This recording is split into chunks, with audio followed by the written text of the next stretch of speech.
Hi everyone, it's Sonia here. Sanctions are an expected part of any geopolitical conflict, but what we're seeing now goes far beyond sanctions and into sweeping cancellations of individual citizens through no fault of their own. Following the freezing of Canadian convoy organizers' bank accounts, we have now crossed over into normalizing the complete social, financial, and cultural lockout of an entire civilian population based not on their own actions, but on the actions of their government. It might be Russians today, but it could be you next. Today we're going to look at how cancellation has been taken to the next level, how sanctions on Russia will affect the West, and how this conveniently bolsters the current push towards digital ID and digital currency, which will guarantee that down the road the looming threat of personal cancellation will become part of our daily lives in the new abnormal. If you like this video, thank you for hitting like, and thank you for your support on Patreon that keeps my channel going. Also, I have good news for you.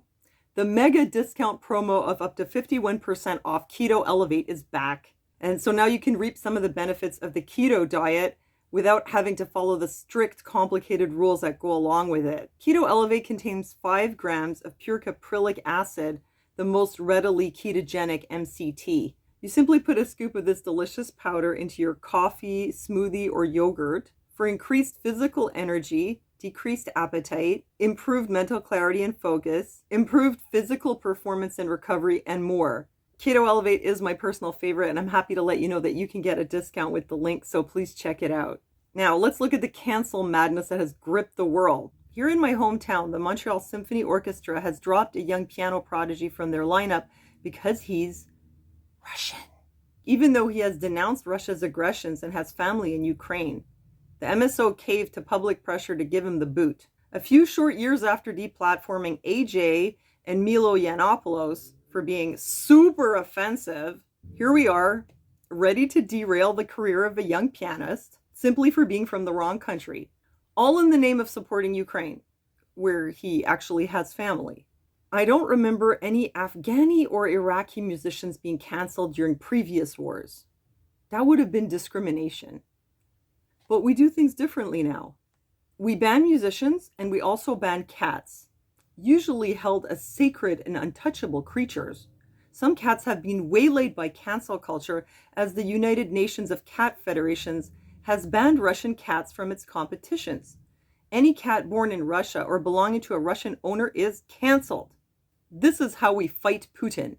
In Quebec, we also fight Putin by banning Poutine, our national dish of fries, gravy, and curd cheese. Well, we don't ban the dish. Come on, this is Quebec. But we ban the name. You see, if Putin was pronounced in French, it would sound like putain, which means whore. So we spell it like Poutine, which sounds like Poutine. I would personally suggest leaving Poutine alone and calling Putin putain, but unfortunately, I'm not in charge. Now let's talk about the financial sanctions. It's not unusual to sanction a country, but it is unusual to sanction civilians themselves. As a result of the current situation, Russians recently found their credit cards had been canceled. Some who were on vacation, like visitors to Indonesia and Thailand, discovered that their bank accounts were also blocked. But are these sanctions going to work to get Russia to back off? Maybe not. Russia is looking for ways to work around these inconveniences. They're looking into issuing credit cards with China's UnionPay, and Russian banks are switching to the local payment system called Mir. A shift to the Chinese payment system will allow Russians to access overseas payments. The US has also banned Russia from the SWIFT payment system. Russia is looking to replace SWIFT with SIPS, the Chinese equivalent. The effect of the partial ban on Russia from SWIFT might be limited. Alistair Milne, professor of financial economics at Loughborough University in Britain, said, "I'm not against doing it, but you want to be realistic about what it will achieve." He explains that Russia has been expecting this and has been preparing for it for years. But Russia's strategy to work around the SWIFT ban could come at a high cost. Russian banks could move to the SPFS messaging system, which was developed by Russia's central bank. It's possible that domestic interbank traffic could easily be transferred to this platform. But the system has limitations. China's SIPS payment platform can only be used for settling payments in yuan, which limits its effectiveness as a method for funding cross-border trade, most of which is still done in USD. Also, analysts say that since SIPS relies on the SWIFT network for its operations, piggybacking on SIPS would also be seen as a breach of a SWIFT ban. In other words, Russia is working around the bans, getting more involved with the Chinese system, but this doesn't solve all their problems. According to money transfer experts, the result is likely to be decreased imports and export volumes, at least in the short term. Another thing that's happening is dozens of Western companies are cutting ties with Russia and moving their operations out of the country. Here are a few on the list: Amazon, 3M, Skechers, John Deere, Warner Media, Heineken, Philip Morris Tobacco Company, Papa John, Universal Music Group, Pepsi, Coca-Cola, Starbucks, McDonald's. They have declared Russia a no-fry zone. The Swatch Group, Adidas, Shell, Estee Lauder, TikTok, American Express, MasterCard, Visa, Prada, Miu Miu, EA, Hermes, Microsoft, Samsung, Airbnb, Google, Volkswagen, IKEA, Mercedes-Benz. It would probably be a shorter list if I just included the companies that haven't left. The Iron Curtain under the communism was imposed by the Soviet Union itself. Now the West is imposing a new Iron Curtain from the outside. But for Russians who've been through this before, some of them might have a positive outlook and believe that they can find ways to manage this isolation like they did before. For the West, these sanctions and bans on Russia and everything associated with it may create a backlash of consequences. Biden has banned Russian oil exports. He said, "We're banning all imports of Russian oil and gas energy." That means Russian oil will no longer be acceptable in US ports, and the American people will deal another powerful blow to Putin's war machine. Unfortunately, one of the results of this will be that fuel prices in America will rise even more than they already have. The sanctions will likely lead to economic hardship for Americans. The Brookings Institute calls them too much of a bad thing. Sanctions can be expensive for American businesses, farmers, and workers. Sanctions cost U.S. companies billions of dollars a year in lost sales and returns on investments, and cost many thousands of workers their jobs. Oh well, what can you do? It's not like you can't have sanctions. The sanctions will have effects on European countries too. For example, they're expected to cut UK living standards by £2,500 per household. And what if Russia retaliates by cutting off energy supplies to Europe? It's almost looking as if we could be going into some kind of global economic collapse. Credit Suisse prefers to call it the birth of a new world monetary order. Money will never be the same after the Ukraine war, writes Zoltan Pochar, and Bitcoin may be a beneficiary. Funny he should call it a new world monetary order. Kind of sounds like it would have something to do with the New World Order, which doesn't exist, of course. But if it did, apparently the crisis in Ukraine could be causing a commodity crisis in the West and could help the New World Order get a leg up on the financial end. Postscriptum, Bitcoin might be a good idea to have, assuming it survives the shift. Funny this whole thing about a new financial order should come up, because there have been some preparations for that in the works long before this war even started. Australia had launched a proof of concept program in 2020 for a central bank digital currency using distributed ledger technology. The project was launched with the collaboration of South Africa, Malaysia, and Singapore. Just this month, Biden announced he was ordering a study on the development of a digital dollar.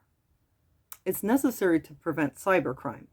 I'm guessing it would also come in handy when we move to that New World Order monetary system. And as some countries are developing their central digital banking capacities, they're also developing digital ID platforms for their citizens. Never let a good crisis go to waste, experts said, as they pushed the government to create digital ID programs in the wake of COVID-19.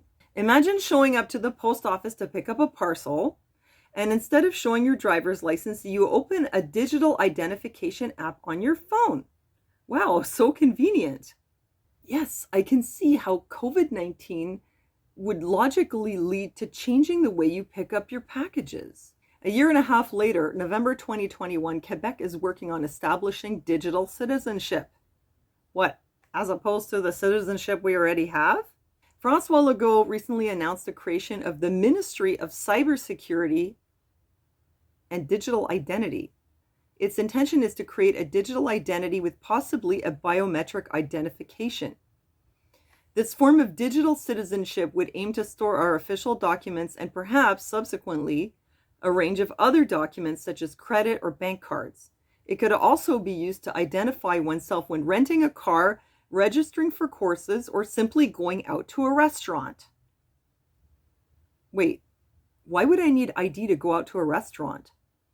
January 2022, it's official. Quebec is considering including financial documents in a digital ID wallet. Actually, no, they're not considering. They're fully going ahead with their plans to make this a reality. The digital wallet at this point is a done deal, waiting only to be rolled out, and they're just adding the financial aspect of it. It's funny how back in May 2020, when that COVID Pass app came out, you know, the one with the V code, the one that was promoted as a vaccine passport before we even had the COVID vaccine. Yeah, that one. Funny how that V code, the system that supports it, started out as a financial platform. It almost looks like the plan was to have us on digital ID and financial platforms all along. And the vaccine passport was a way to get that infrastructure out very quickly. Funny how that worked out.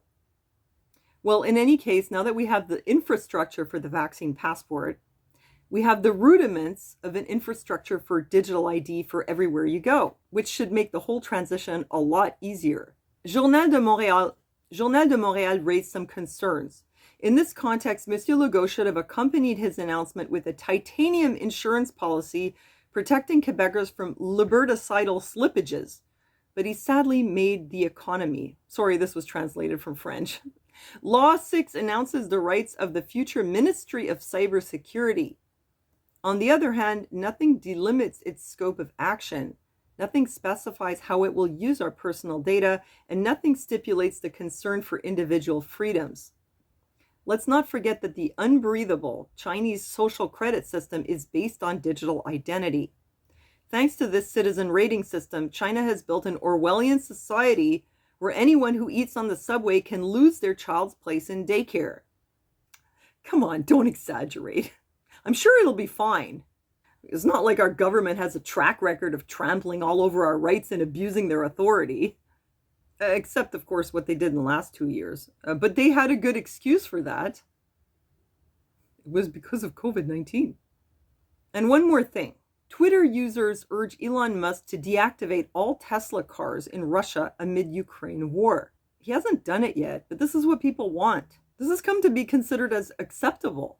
More than financial and social deplatforming, the public is now clamoring to deplatform people from the road, even if they themselves didn't do anything personally. Hypothetically, if you have electric cars that can be deactivated by remote, you could find your car not functioning if Elon Musk decides you don't deserve to drive it because your government has stepped out of line. Hypothetically. Also hypothetically, once you have digital ID and digital currency, your government could take you offline if they decide that you've stepped out of line. And your smart car probably won't start either. Hypothetically. So these sanctions on Russia and the deplatforming of citizens is pushing the global move towards a new financial world order with digital ID and digital currency, which could lead to easier sanctioning and deplatforming of anyone who steps out of line with the new abnormal. Kind of works out conveniently, if that was the goal all along. So let me know what you think, and thanks again for liking the video and for your support on Patreon. And don't forget to check out the link below for a huge discount on Keto Elevate to turbocharge your mental and physical energy. And thanks for listening to me, and I'll see you next time.